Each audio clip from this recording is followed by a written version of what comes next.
Manchester derby. Nítorí Ọlọ́run. This will be the first time I'm having this mindset that Manchester United we can do something. No, I think I was arguing with Bishop. Both of us are doing rubbish. I said at this point, City is actually organizing a promo. Come and get it. So promo United does not benefit from this promo. In all honesty, I don't want to think of it. No. But let's be realistic here. Talk to me.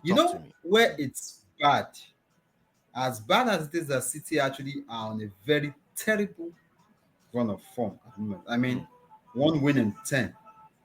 It's unheard of, especially for a side managed by Pep. It's unheard of. It's never happened. Yes. But the fact that despite having these issues, they are still being considered as favorites for this game. Can you imagine? United tells you how terrible United has actually structured themselves. Because I think in this case now, we need to start pointing some things out about United. Number one, the management has not covered itself in glory at all. Yeah. Fine, the Glazers had already left, and then the Ineos took over. But the funniest thing is this: it's as if the takeover did not even have any meaningful impact to what was on ground. At all. And someone actually pointed out something to me. He mentioned OGC Nice in France. Have you actually looked at where Nice are currently? In the Europa League, Nice are, I think they are out. I think they are 20. They are really either struggling. They are in the bottom 3 of the Europa League table. They're not doing well. They have only 3 points. They are not doing well. Now, a lot of questions are being asked. Okay, first of all, we are hearing. Okay, we got the news on Monday that the Nashwater has actually stepped down as director of football for us. Apparently, what we're hearing is that when the club was finally ready to say, okay, you know what, we're letting Ten Hag go. Okay, he brought out a list of names that he feels the club should go forward, and the first person on that list was actually Gareth Southgate. Can you imagine? And the board vetoed it down. So it was a case of this. What we are seeing here is this. Normally, the director of football is the one who actually decides on how the club manages itself moving forward. He's the one in charge of footballing operations. But what we are seeing is a case whereby there is a director of football. However, who makes the decisions on what happens football-wise in the club is not his job. Yes. It's a whole lot of confusion. And I'm looking at the picture of play. I think we're even talking about some players that the rumors are saying that some players are actually being told to actually start getting ready to look for a new club. I looked at yesterday's game, and to be honest with you, if I want to work based on what I saw yesterday, United should not even bother to actually have either Rashford or Joshua Kirksey on that starting 11 on Sunday. Do you know one thing? Let me even tell you. When I was doing watch along yesterday, and halftime, I have to end it straight. It was bad. It was so bad that I can't just contain myself. Like, what is this? And the good thing is this. Amorim is actually bold enough to say that, okay, I ended the stream. This job is looking a whole lot tougher than what I actually expected it to be. He is bold enough to admit that, yes, there is a crisis. Why am I angry? I'm angry at Erik Ten Hag.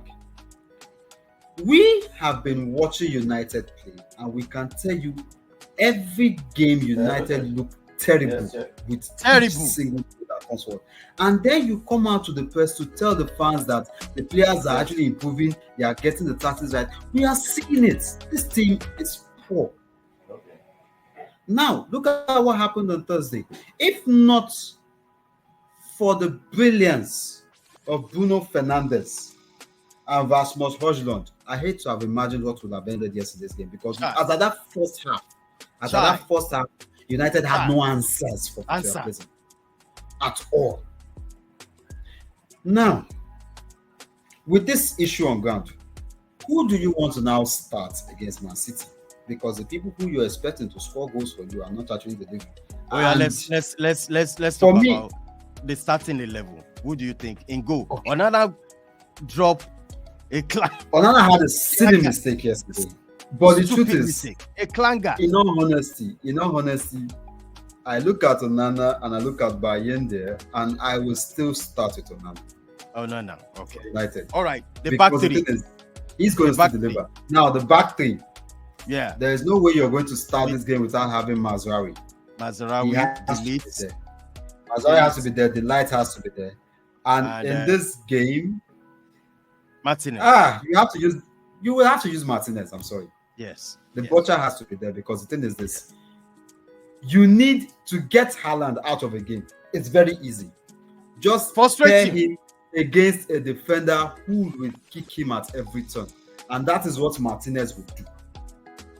Simple. You have him on Haaland all out. Haaland is out. That aspect is settled. Now, coming to the midfield. The four. Obviously. Ugarte. You will use Ugarte. My worry is, do you actually start Casemiro? Or you decide to start I beg, Meno is better. Use Meno. I think for me, better. Use Ugarte and Meno because Casemiro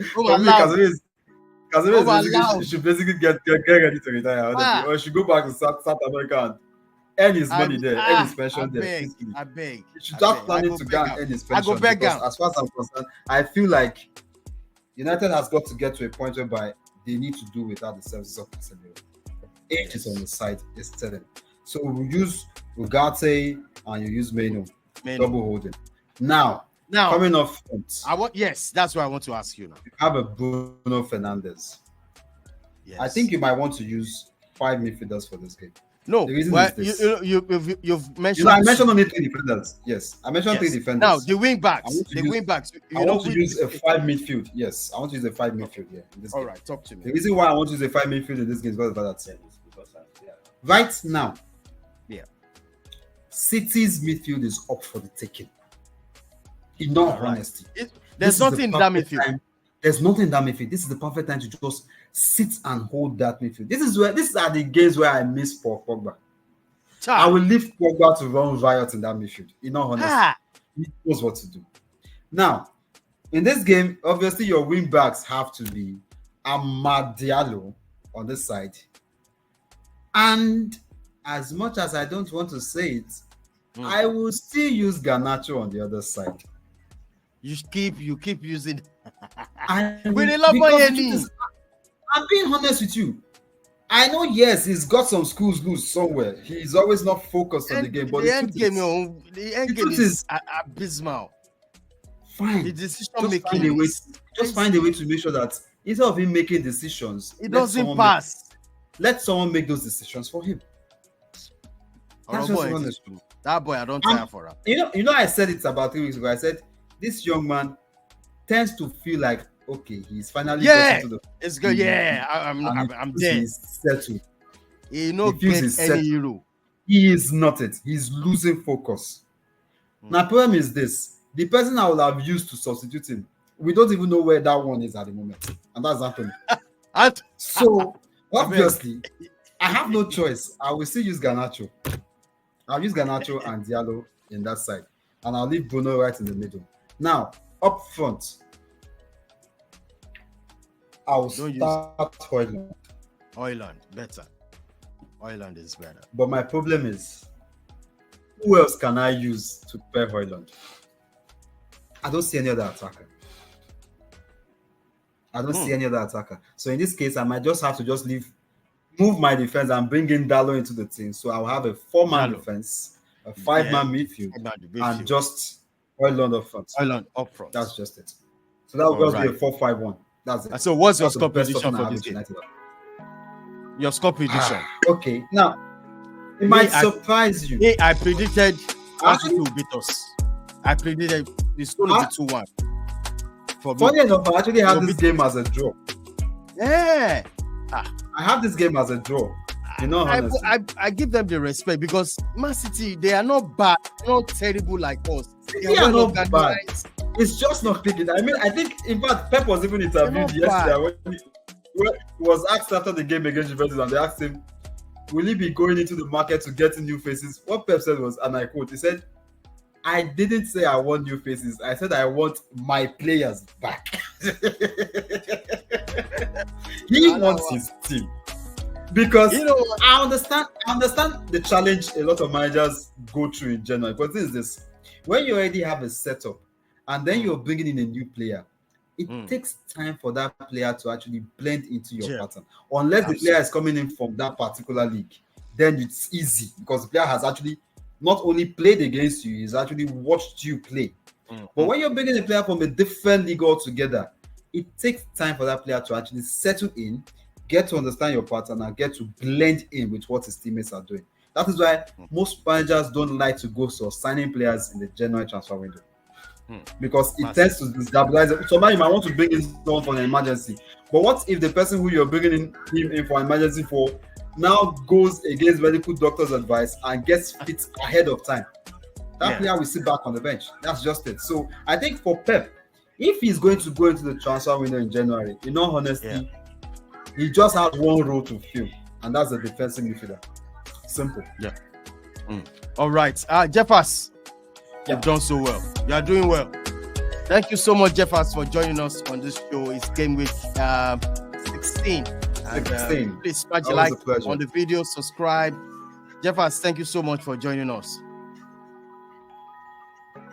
All right, people. This is Alpha. Instead, I won't go tonight. Thank you so much. If you haven't subscribed, One Nice TV, please subscribe. Join the channel, join this community. Let's do things together.